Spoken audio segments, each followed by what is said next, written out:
जय महाराष्ट्र आणि बुलेटिनच्या सुरुवातीला महत्त्वाची राजकीय बातमी।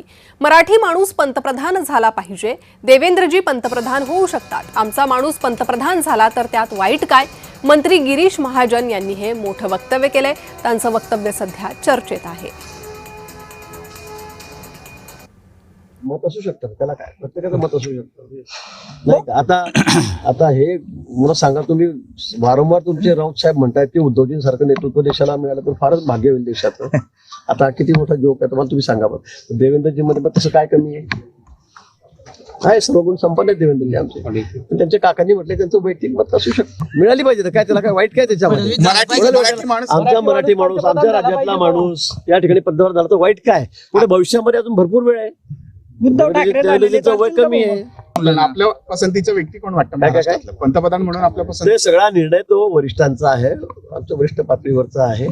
दिल्लीला सगळे आमचे हायकमांड बसले, ते तो निर्णय करतात। इथे बसून पंतप्रधान पदाची चर्चा आपण करणं म्हणजे फारच बालिश होईल ते माझ्या